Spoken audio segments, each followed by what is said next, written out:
Hello, welcome back to the YouTube channel. I am Nick from Australia. Welcome to the St. George Illawarra Dragons 2021 season review.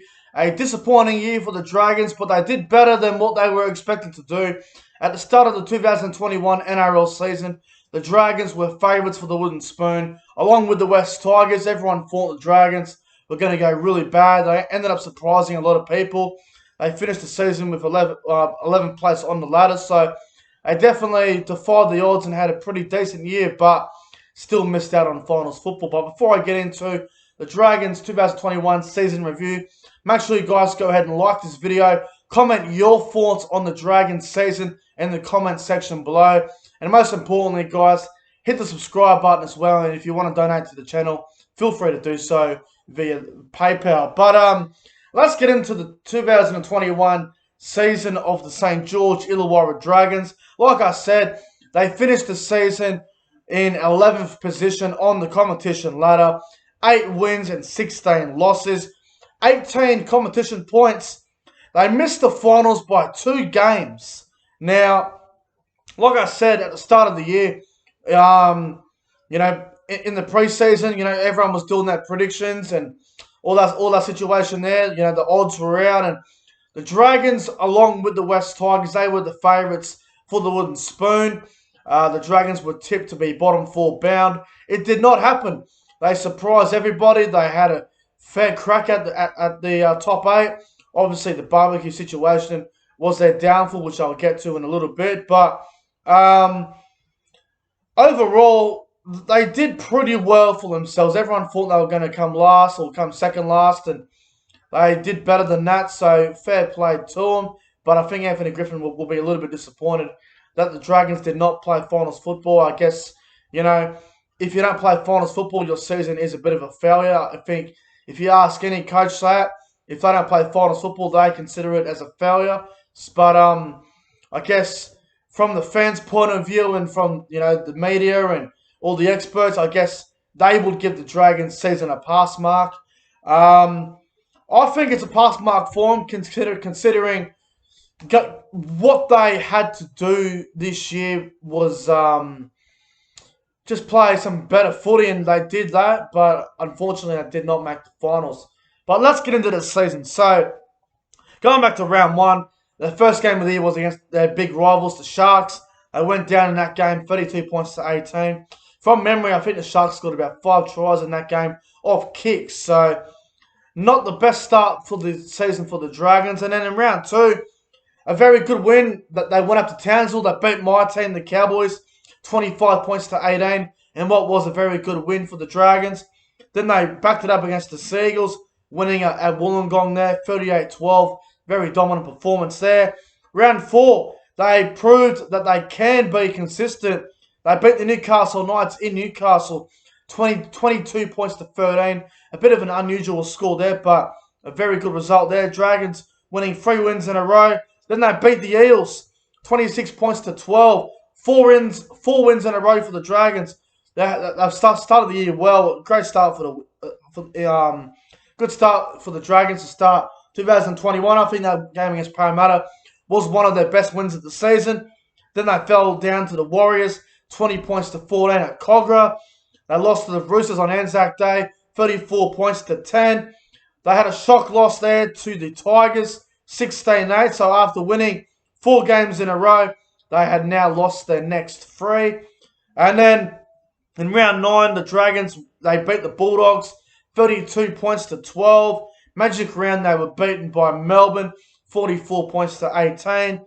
Round 11, they had that local derby game in that really, really tough conditions game against the Sharks, where they were beaten in Golden Point, 13-12. I love the local derby between the Dragons and the Sharks, but that game in round 11 was a very hard game to watch. The Sharks getting the better end of the Dragons in with a Chad Townsend field goal. Round 12, the Dragons lost to the Tigers, 34-18. I believe it was Indigenous round. The Dragons lost that one there to the Tigers. Round 13, the Dragons bounced back in what was the first game of the returning Jack de Belin, who had been out of the game for about 2.5 years. He returned in that game there. The Dragons had a big win, probably one of their best wins of the season, 52 points to 24 over the Broncos. A very dominant display there. Round 14, they had a very disappointing shock loss to the Dogs. 28-6 on the Queen's birthday. A really disappointing loss there for the Dragons. One of their worst of the season.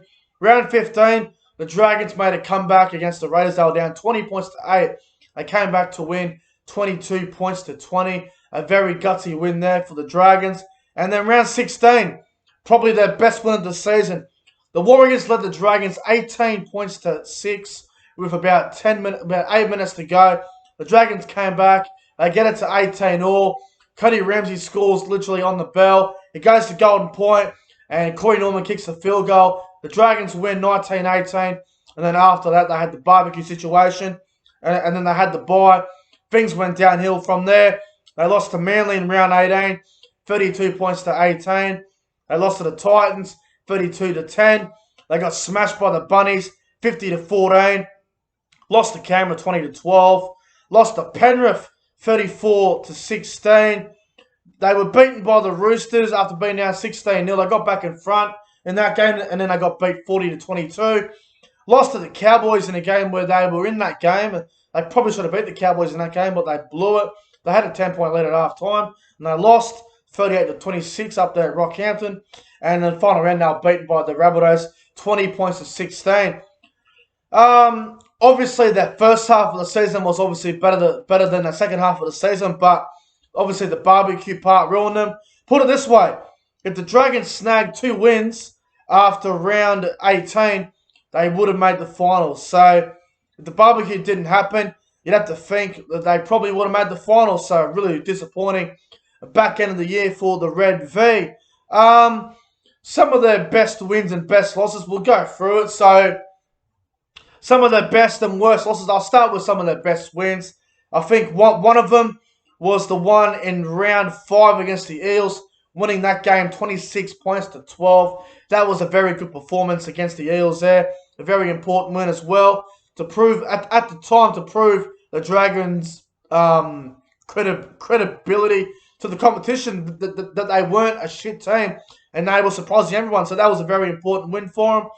I think the game against the Broncos, 52-24, that was a very dominant display. Back in round 2, also against the Cowboys, winning up there in Townsville, 25-18 was a very good result for the Dragons as well. I guess at the back end of the year, I guess the one against the Raiders and the Warriors, the one against the Warriors was outstanding. They were dead and buried in that game, but they came back and they got the job done there, and then they had a barbecue, and that was pretty much the end of them. Some of their worst losses, I think Anzac Day against the Roosters was really disappointing. They probably should have been a bit more competitive in that game there. The one against the Dogs on the Queen's birthday was very disappointing. The one against the Bunnies in round 20, losing 50 to 14, was really poor. 40 to 22 as well in round 23 against the Roosters as well was disappointing as well. If I had to pinpoint their best and worst loss, I'd say their best win, dominant display, was against the Broncos in round 13.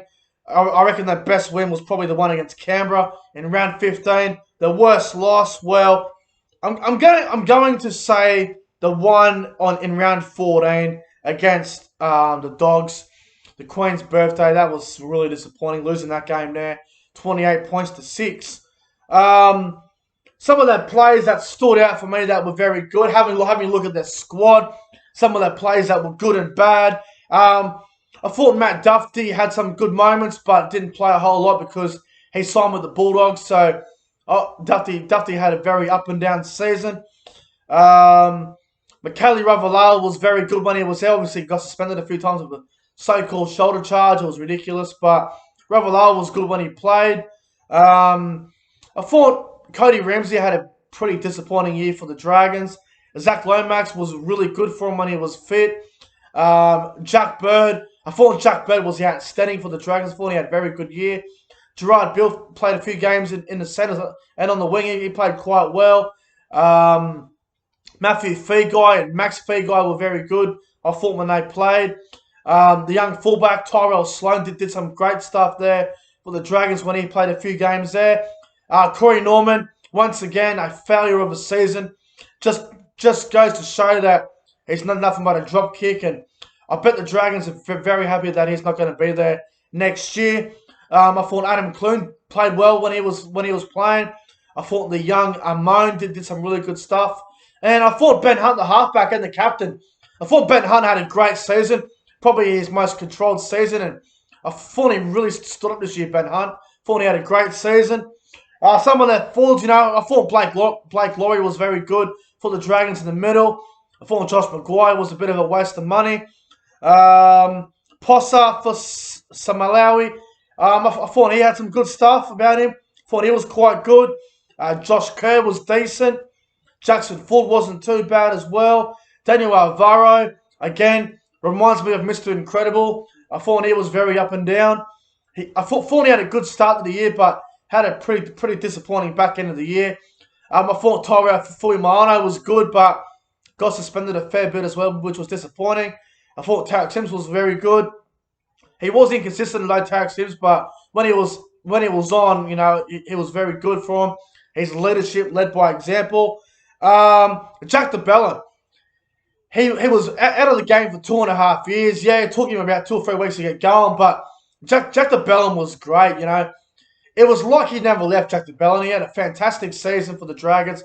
I thought he played very well for him, and it's good to see Jack DeBellin playing footy again and enjoying life. So well done to Jack DeBellin as well. Some of the other players, I thought Trent Merrin, he didn't play a whole lot because he retired. Brandon Williami wasn't too bad. Jaden Sullivan was okay. So they had some good players and some average players. A mix of up and down players. Billy Burns and Cade Ellis were very up and down for mine as well. If I had to pinpoint some of their best players, I'd probably have to say Ben Hunt would be up there for mine. Zach Lomax, Jack Bird was very good. Blake Laurie, and probably Jack DeBellin for mine. Probably some of their best players. Some of their worst players. Well, I think Corey Norman goes up there. I thought Corey Norman was really, really poor this year. I thought Josh Maguire was a bit of a waste of money. Also thought, what's his name? I thought, where is he? Daniel Alvaro was a bit of a waste of money as well. Also, I thought Andrew McCulloch had a very good year as well. I've got to say, I thought he was very up and down. But if I had to say the best and worst overall, I'll say the best player. I'll go with Jack Bird and Ben Hunt. I think Ben Hunt probably was their best player. Jack Bird close second. I'd say their worst player was Corey Norman, and second worst player, I don't know, probably Daniel Alvaro or something. For mine, if rate the Dragons season out of 10, I'm going to give the Dragons season probably a 5.5 out of 10. I'll give it a pass mark. I thought Anthony Griffin did a great job for him. Definitely disappointing towards the back end of the year, but the barbecue is where the season went downhill, and Anthony Griffin, nothing he could do there. He had players suspended at the back end of the year from the NRL, and it was very hard for him to build a roster. But overall, Griffin gets a pass mark. Dragons had a pretty decent season. Looking forward to seeing what they do next year. Overall, I'll give them a 5.5 out of 10, and I'm looking forward to seeing how the Dragons go next year. They're currently the favourites for the Wooden Spoon next year, which I don't understand at all, but we'll have to wait and see how they go. But guys, that's it for the Dragons 2021 season review. If you enjoyed it, make sure you guys go ahead, like, comment, and subscribe to the channel. Thanks for watching. See you guys in the next one.